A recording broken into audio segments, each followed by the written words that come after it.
Okay, welcome back to the channel. We're doing interviews with the fighters, all the lads from the gym that have got up and coming fights. We've got two lads fighting this weekend. We've got Dids, who we've already done an interview with, and we've got Zion that's came in on fight morning. So a busy day, and he still found time to come in to do his little interview. So really appreciate it. So nice one for coming on, Zion. Thank you for How are having you me. feeling today? I'm feeling good. Are Very you good. nervous about the fight yet? I feel like the nerves come when you're closer to the ring. So right now I'm very relaxed. Not too bad. Yes, good.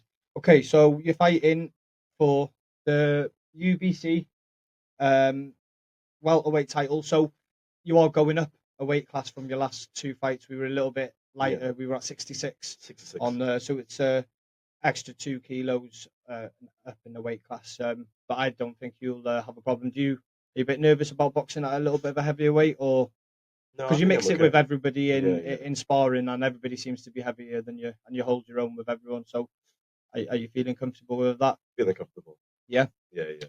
good. So we're fighting on the Burns Brothers promotion, the UBC. It's a pro and a semi-pro card. He was supposed to be fighting Martin Jones, who had a record of 2-2, and we were kind of all set for that one. And there's been a last-minute replacement. I don't know if he's injured. How do you feel about him pulling out? Um, I mean, whatever happened, he has his reasons. I'm not gonna like say anything. But I'm okay. I'm Yeah, okay. I think it's the same thing because I don't know how he fights. I don't know who he is. But if it's a different opponent, it's still the same thing. I think that's the thing when you've only had a few fights. Trying to like dig up some information on your opponents, it's really difficult to do. So you are kind of fighting blind until you get there. So Yeah, like when I was in my first few, it didn't really matter who it was. It's just another name. But the opponent's been changed to Kai Crehan from St Helens. He's had 2 wins and 1 loss.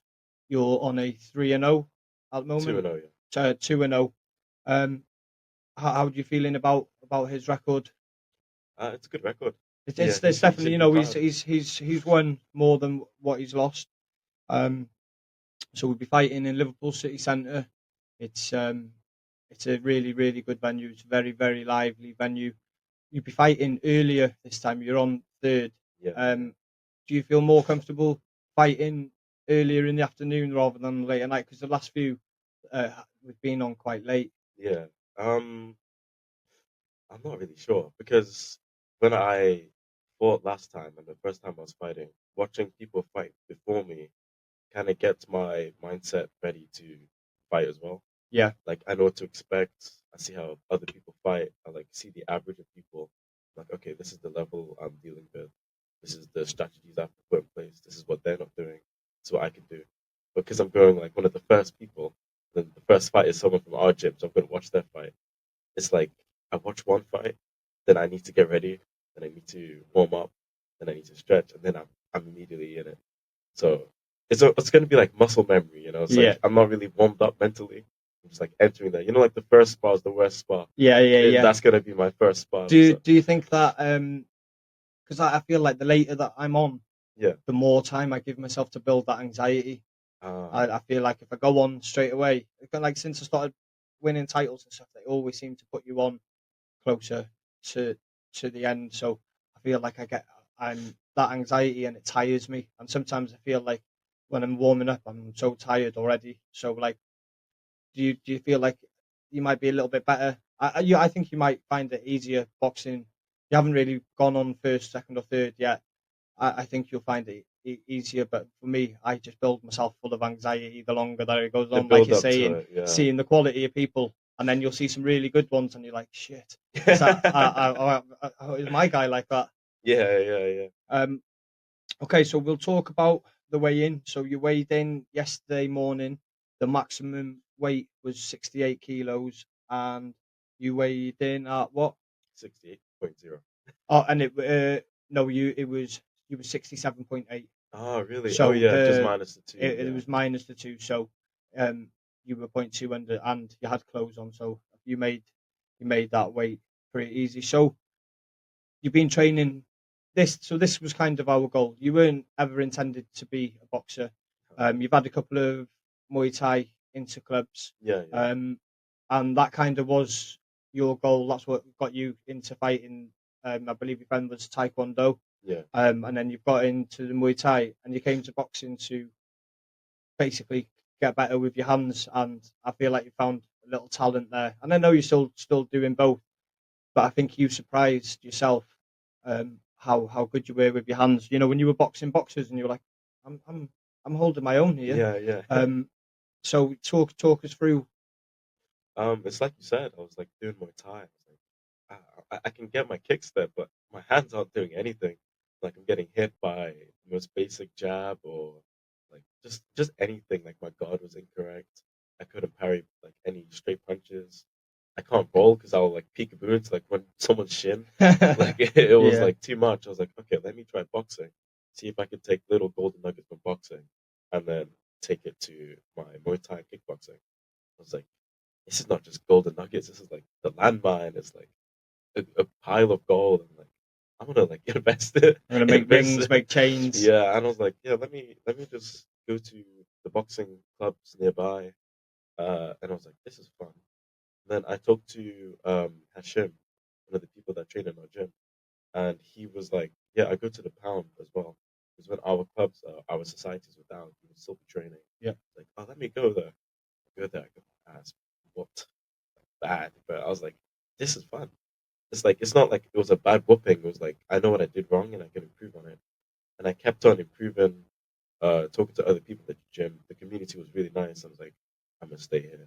Then when you offered me the opportunity to fight, I was like, let me test to see if my hands are as good as I think they are, if they've improved. And then even when I go to like Muay Thai or kickboxing, I have a lot of confidence with my hands. Like I can try to outbox people because they're scared of the kicks, or I can set up my kicks better because my punches are better. It's like a good mix, and I just love boxing as well. Yeah, I remember saying to you, I said, I think you should go for a fight, and you were like, oh, do you think I'm ready? I can't, because obviously there's been people there that have trained longer in boxing than you, but people progress at different rates, and I just thought he's good, and then we booked your first fight, and I asked what your nickname was, and they said your nickname the Black Rabbit. So can you explain where the name the Black Rabbit comes from? I'll give the PG version. No joking, but it's um, it's because the friend that helped me with my boxing fundamentals, he has like a Soviet style base, so everything's very like a ABA pendulum. sort of style, in and out. Yeah, in and out, very good angles, like switch stances, Yep. very like I don't know how to explain it, like really like you know what I mean, like Yeah, move to your you don't heartbeat. stay still for No, you don't stay at still. any time. So I sparred somebody. His name is JP, cool guy, Johnny Boy. But I sparred him, and he was like, "FNL." He's like a rabbit. And I was like, you know what? That's a good nickname. And I think everything he It's a says good is dramatic nickname. because he's got a thick Irish accent. Yeah, So I can't do it. It's so like it's so him. Like I yeah. can't I can't insult him by attempting. When I read messages of him, I read them in his accent in my head. I can't help it. But yeah, continue. I do that as well. I think everyone in Him the and gym Dids. does it. Yeah, and Dids as When well. you hear Dids interview, you'd understand. Yeah. But yeah, I was like, you know what? Maybe the brown rabbit should be my nickname. And he was like, you know what? You're more like a black rabbit. And I was like, that's the one, that's the one. So I'm stuck with that. But then obviously it has like weird Playboy meaning, so I don't know if I'm gonna stick with it for long. But you know, I when them we had another gym come down to spar, and they were asking, oh, why is he called the Black Rabbit? And then once you sparred a couple of the lads, they were like, fucking, he really is. You know like your style is your heels never touch the floor. You're always on your toes. You're always in and out. Even if you're getting hit with shots, you don't plant your feet. When you know you're always moving. You know, and I feel at your level of the amount of fights that you have, you're boxing at such a high level. Like people sometimes think I'm lying when I say, oh, he's only had 2 fights, and he's had a couple of interclubs which technically aren't you know fights on record, but you're boxing at a higher level, and a lot of that is the footwork. Like people do learn how to punch, and then they learn the footwork afterwards. But we kind of you had your own footwork style before you came in, and a lot of stuff we do in the classes we start from the feet up because Yeah. everything does. I come from an ABA background, so that was all footwork first because that's what gets you in and out. That's what stops you getting blood First line noses of and defense. stops you Yeah. end up being an ugly boxer. Do you know what I mean? How was your fight camp gone this time Man. round? I wanted to focus on my cardio because title fight is extra round, and obviously I haven't gone past the second round just yet. So I don't know how I'd feel in the third round, let alone the fourth round if I get there. So I joined a gym called Two Brothers Muay Thai Gym, and I was like, let me test this out. Is I this couldn't in the breathe. Wirral? Yeah, Yeah, Birkenhead. yeah. I couldn't breathe. It was like every session I was like on the floor, like covered in sweat. And it was like everything I could have asked for in terms of cardio. Then I do my own boxing on top of that. So I feel like this fight camp, especially because I didn't have a scale, so I didn't even know what weight I was at. I was just looking at my body. I was like, "Oh, that looks like 73." I need to cut down a bit. Yeah, no, you were concerned, but Yeah. you were fine. You were fine. So the fight camp, it did go well. It was hell to go through. So I let it win. You know when like you're fighting somebody and you're very stoic about it, but then when like the weight cut comes in and you're training really hard, like kill Because this guy. we've pushed for this title fight. Like this is one of your goals. That you're like, when I have a son or I have a child, I Yeah, want to be able to, let him And I have remember this. that feeling when my first one and I showed it to my son and like they literally think you're like a superhero or something like that, and it just you feel you put a lot of pressure on yourself for it. Then you're like, oh, I have to win it first before I. But this is our goal, like we've been aiming for ages, and I have every faith that I just can't see anybody that's had under 10 fights beat you. You know, I can see you winning this, defending it easy, and I can see you maybe not easy, you know, but I can't. I don't think it'll go 4 rounds. I just you're too much for people. Like your cardio is good, but your movement when you're making somebody miss punches the way that you make people miss punches, it's really disheartening. It kills people's soul. It kills their heart, and then it might not be like clean knockouts, but they've given up in the head, and then they're kind of just surviving. This is what I find when you're boxing is people can't hit you, they get frustrated, so they use a lot of energy in the first round, and then by the time the second round comes, they've already given up in the head, and they're just kind of just waiting to get stopped, or they're just trying to survive because they can't land back. That's where the name the rabbit, Black Rabbit, comes into it because you're so awkward. I even struggle to hit you. I have to put a lot of pressure on, and you know, I've had maybe 35 more fights than you, and I struggle to hit you. So I can only imagine what people that have only had 2 or 3 fights, um, how they're trying to hit you. So your first fight. So we've had all your fights have been on the UBC show. So that's who we're partnered with at the gym for our fight nights. So talk us through the first fight. First fight, I would be honest, I had such jelly legs, like I knew what to do, but my legs weren't complying at all sometimes.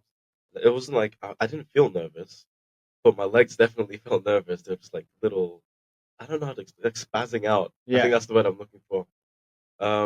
So first round, if I remember clearly, I was focusing on how it feels to get punched full force, because obviously sparring people heavier, I've been hit hard, and I'm like, damn, like yeah, I see why weight classes exist. yeah, million So percent. I was thinking if I cut weight down, surely he can't hit as hard as some people that have hit me before have hit me. And I realized a lot of them don't go like around the guard, don't know how to cut through the guard, different types of punches. So I kind of just wanted to feel how his strength was the first round on my gloves, and then turn it up on the second round when I'm used to it and I know what to expect. But on the second round, he like hit me at the back of the head, and then on his second back of the head punch, he pulled me in and I fell over. I was like, that does not look good. That doesn't look good for anybody. Doesn't look good for Instagram. Doesn't look good for the judges. My coach is probably stressing. So I was like, damn, I'm just gonna have to go for it now. So me and my jelly legs, I tried to apply forward pressure and get him on the ropes because I remember you telling me that like the style that I have, like at the gym, people can run away because Yeah, the gym's big. But if I continue controlling the center, they end up at the ring at some point. they're going to be cut off eventually. Yeah, Yeah. And I remember when I was watching him warm up, I feel kind of creepy. Just but when I was watching him warm up, his elbows were flared. I was like, he's not defending any of my body shots. But when I was sparring him, not sparring, first round, I tried to do like uppercuts and hooks, and I don't know how to explain it. He was like kind of forward, and because I'm blind as hell, I think he's closer than he is. So I kept missing like any body shots. I was like, okay, if his elbows are flared, the cross will definitely land. Yep. So I remember baiting him. I went up and then I went for the cross. And he kind of like quivered away. And it's like you told me this before the fight happened. It's like I'm too nice sometimes. Yep. And I saw that. I was like, oh, it's over. I was like, it's not over. I have to keep going. So I went for the hook. I kind of like misjudged the distance and I hit him with my wrist instead. So I just pushed him up to where I could hit him. Then I hit him with a cross. Then the referee stopped it. I was like, breathe. But he couldn't continue because it was such a flush right hand, which is nice. Yeah. Very So happy. I remember when Hashim went for his first fight, and I said to him, "Listen, Hash, you are one of the nicest people I have ever met in my life, but you need to. If this isn't sparring now, I need you to. When you go into your fight, don't be too nice. If he's turning away, if he looks hurt, if he looks like he's going to cry, it doesn't matter. You just keep going and keep going. Don't be nice to him."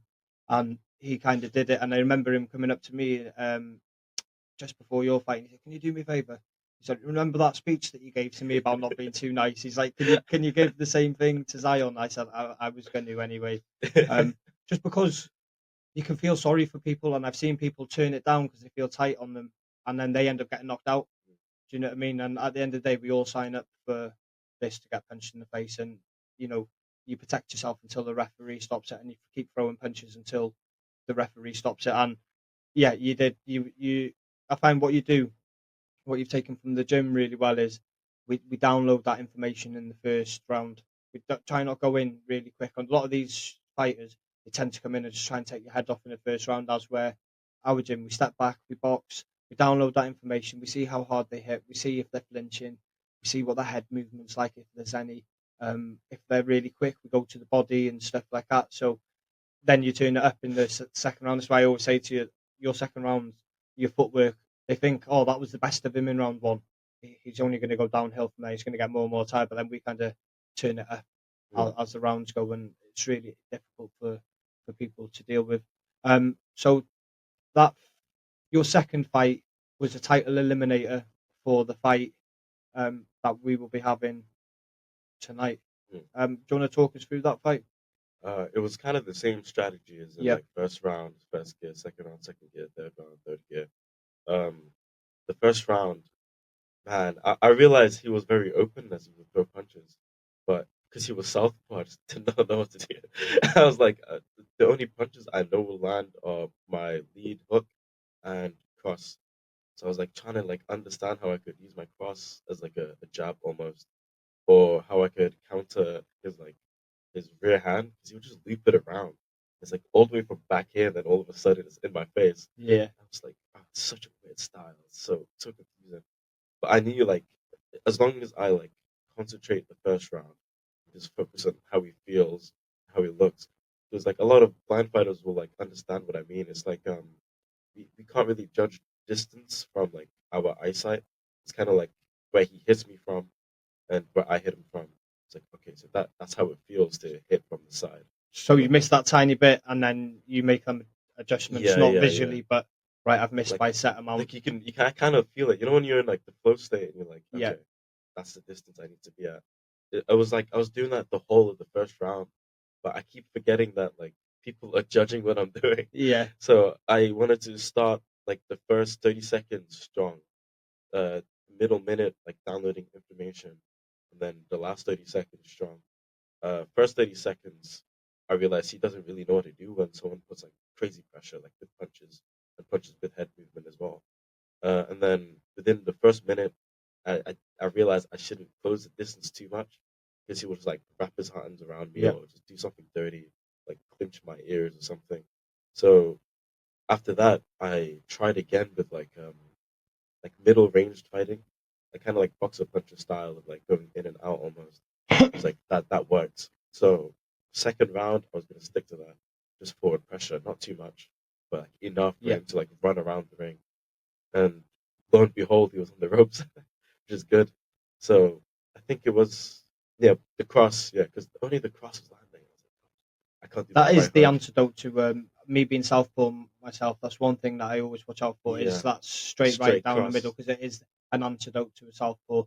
Um, we're obviously used to the range, so when you're trying to jab, you always seem to be a little bit off. Or Yeah, we southpaws seem to be really good with the lead hand parry, and we have the distance a little bit better because we're used to it. But um, your footwork when you had him on the ropes, that's nice. especially in round two, you were switching the stance. So by the time he was trying to land these big hooks, because he was just swinging to survive, you were already on the other side of him, and then the referee just seen enough, and he thought it's just it's pointless.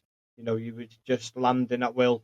Like you're saying, even though your eyesight isn't the best, I think you could have had your eyes closed, and you still, because you got into that flow, you realised from round one, right, that's not working. He's clinching. So even when you had him on the ropes, you weren't up close and fighting with him.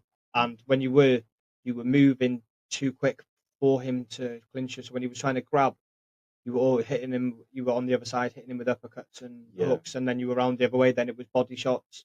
And the ref had to dive in to save the fight. And I I tried. remember someone saying it was a quick stoppage, but I feel like it was a safe stoppage. Yeah, it was the counter after the cross. Like after I kept spamming it so he couldn't react. Yeah, I just knew like, oh, he's gone, because the way he stumbled back wasn't like someone like taking one step back to like gain distance. It was like a cower. yeah, and then the ropes kind of like saved him there. I was like, okay, and then I kind of like not panicked. When you get excited, then your legs jelly again. You have to like slap yourself to get back Yeah, a into lot of like that's adrenaline as well. yeah. Adrenaline dump. So I hit him with a cross again, and it was like perfect. Like it literally landed nice. And then another hook and hit him on the top of the head. And I was like, oh, like it was another one of those feelings of like, okay, this is gonna end. So that's probably what ignited like the crazy footwork, is because I was like, I need the ref to see like Yeah, I just hit him flush 3 times. Um, but yeah, that I think that's what that was. It was the counter. It was like that's he should have stopped it there. I think kind of like how my first fight happened. It was nice. It was good. I'm proud of it. yeah. I'm proud of you. I struggle sometimes because I understand when I'm in the corner and I'm trying to explain something to someone and they don't listen to my instruction. But every time I've gave you an instruction, you've gone out and done that and you've stopped the fight. Yeah. You listen really well. And we had your friend who's the Taekwondo guy, Oh and yeah. what's his name? Vice. His father was like a Soviet boxer. He's been He fighting since. Do you know what? Really, really nice guy. And one thing I like to do with our gym is like we all people can train in different gyms, and like you're saying, you take them little golden nuggets, and um, I just gelled really well with him in the corner, and I let him have his input. He let me have my input, and it worked really well. And he'd be cornering you tonight. So yeah, so fight camp's gone really well for you. Have you done much sparring? Oh yeah, I managed to find a few boxes in my area. One of them was like 90 kilograms. So yeah, pray for me for that. But yeah, lots of sparring, lots of sparring. I've done lots of kickboxing sparring as well, which is actually really It's good for your insightful. As legs. like even just with the boxing as well, because it's so limiting as like what you can do, and you have to make it work. Yeah. So it's like a lot more to think of. You have to be much sharper as well. Because I got counted like the moment I crossed, someone's knee just came flying up the middle. I was like, I need to make sure I have an exit. I need to make sure I keep in the right range. I liked it. Really good. It's a nice gel between the sports. So it's been 6 months since we put this plan into place of Yeah. Operation Get a Title, um, and everything seems to be working so far. And you know, I wish you all the best tonight. I wish all the boxers on the show safe. I hope you all fight well, fight the best that you can. Um, and thank you for coming on. Thank you for Is having me. there anybody you'd like to give a shout out to or thanks to? I'd like to give out a good shout out to my amazing friend Jamie Edwards, as well as Vice, of course. You guys will see him in the corner. But yeah, fantastic. Yeah, Okay, and well, everyone that comes as well. I'm so surprised how many people wanted to come. I hit like 2 people. I was like, "Are you sure?" Like Hashem, Vice. I'm like, "Are you sure?" because you've And kind of another one shied came. away from selling tickets because you're like, oh, I didn't believe in yourself a little bit. But I Yeah, feel like everybody's telling you how good you are. You also feel like you're not worth it, like You're not a 40 vain quid to watch person. me. You okay? Yeah, people are like saying how good you are, and you're like, "What? Like, are you telling the truth, or are you just chatting That's what shit?" sometimes I'm like, I remember my first compliment. I was like, oh, a lot of lies nowadays. Yeah. I was like, No, oh but it damn. is, and the more you when you're watching your videos, and you must go. I'm pretty good for. To You the know, you're level you're a I'm novice. fighting at, yeah. You're a novice, mate, and you're fighting. Like you're sparring top lads and that in the gym that are like 2, 3, 4 years into training, just strictly boxing, and you're going toe to toe with them. So last thing, do you want to try the belt on, or are you going to wait until you've won it tonight? You know what I'll do? I'll wait because I feel like the I was deserved I was hoping feeling I of like was putting hoping you that were going to on. say that. It'll be genuine. So there'll be tickets on the door for anybody that wants to come and support the fight. It's in Fusion Nightclub in Liverpool. The UBC Suburban Brothers promotion, really good. Doors open at 3 p.m. I believe there's nearly 30 fights on, so it'll be going in through to the night. So if you worked it out, it's probably about 50 pence a fight for what you're paying on your ticket. Um, Thank you so much for coming on, Thank you and I for wish having me. you all the best. And hopefully, we'll have you on next week as Definitely. the new UBC welterweight novice champion. That'd be fantastic. Thank you.